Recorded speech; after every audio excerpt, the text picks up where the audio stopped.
Today, I'm actually going to be able to teach on embedding quotes.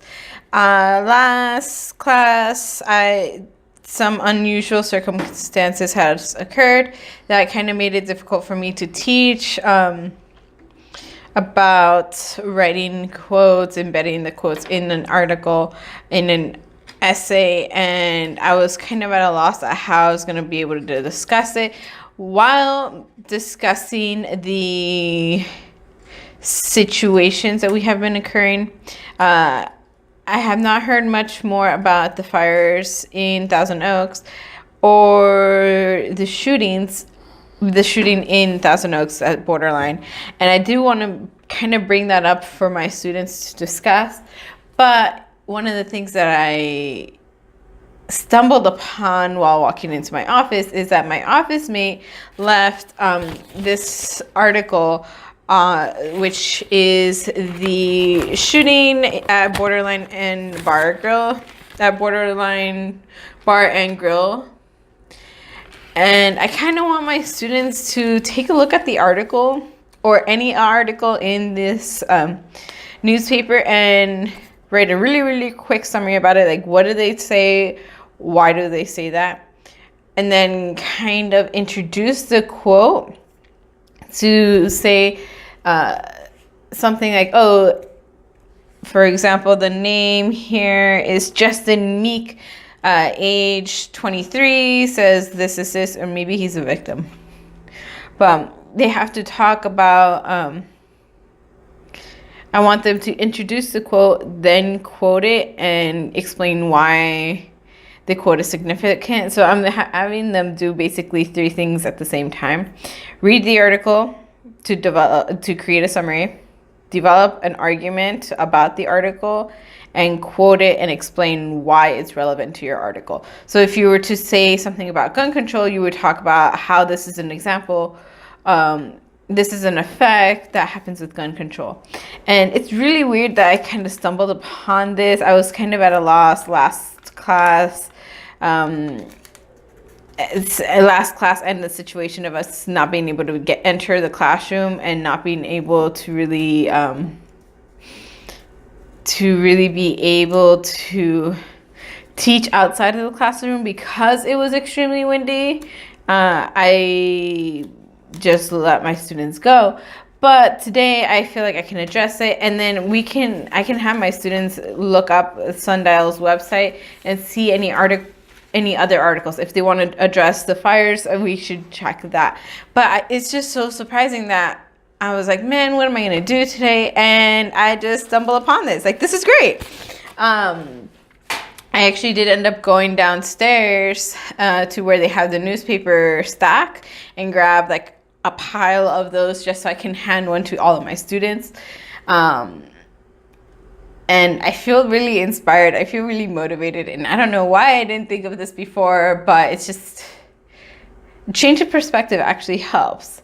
And it's great because newspapers, they don't really embed the quote, but they do mention who says what and kind of continue with their point. So it's a good and a bad source at the same time.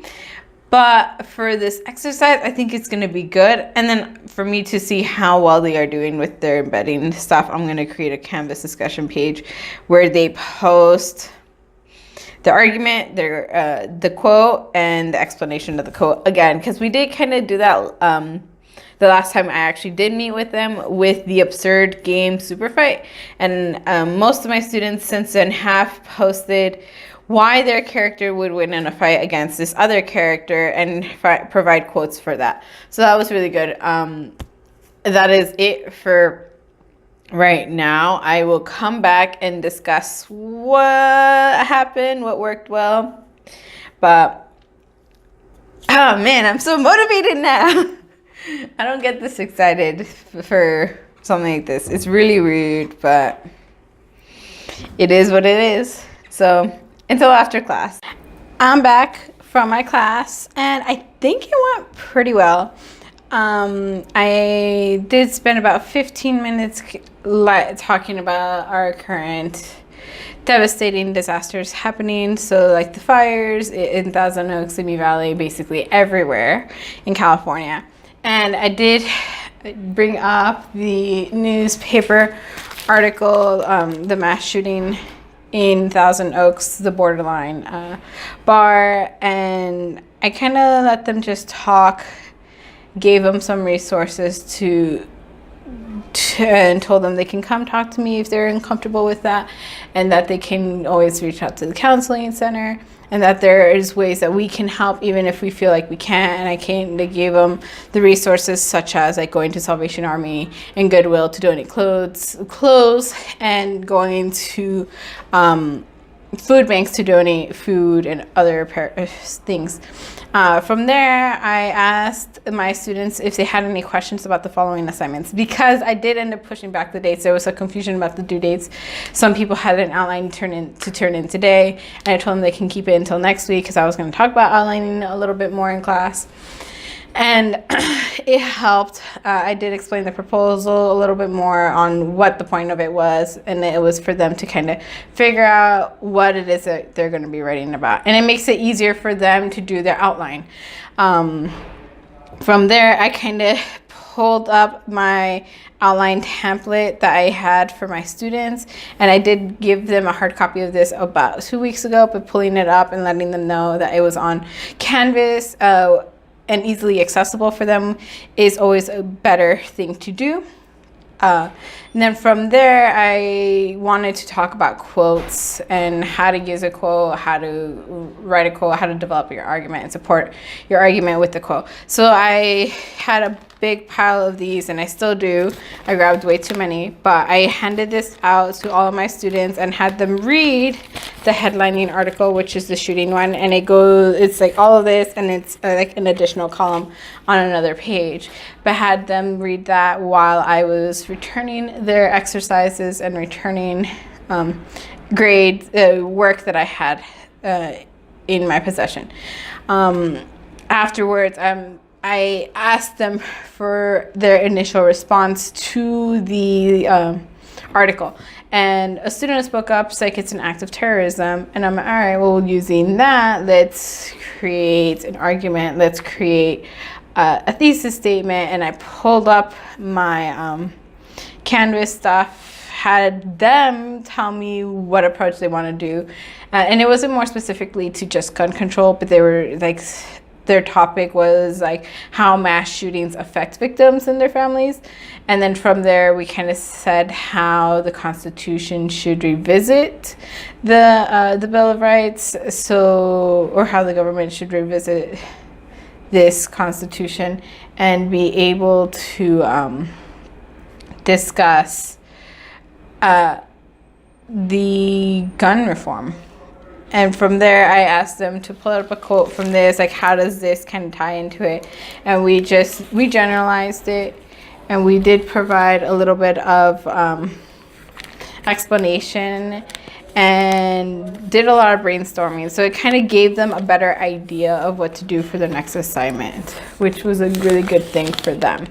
I told them that they can take this, but the only way I will know if they actually did learn from this is when they turn in their outlines on Tuesday.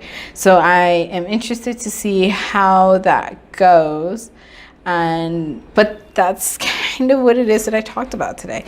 A little bit of quoting, how to introduce a quote, how to explain a quote, how to cite, how I did talk about their annotated bibliographies, like the citation aspect, because it is what they're going to be using in their essay. And I did mark up how, like, a basic outline of a format, which is usually like the last name, then the first name of the author, the title of the work, in quotation marks if it's from an article from a published work, or if it's an entire book in italics, the publisher information, date, stuff like that. But it is difficult, to say the least. But I hope they are learning from this, and I didn't get a chance to use my PowerPoint, but there's always next class for that. And next class, I will be talking about the types of quotes, and I will be talking about the writing process because they're going on Thanksgiving break right after that, and they have to come back with a draft. So it is a process, and I think it's really good to do that right after they turn in the outline and right before they do the rough draft. So wish me luck, but that is it for today's log. Until next time.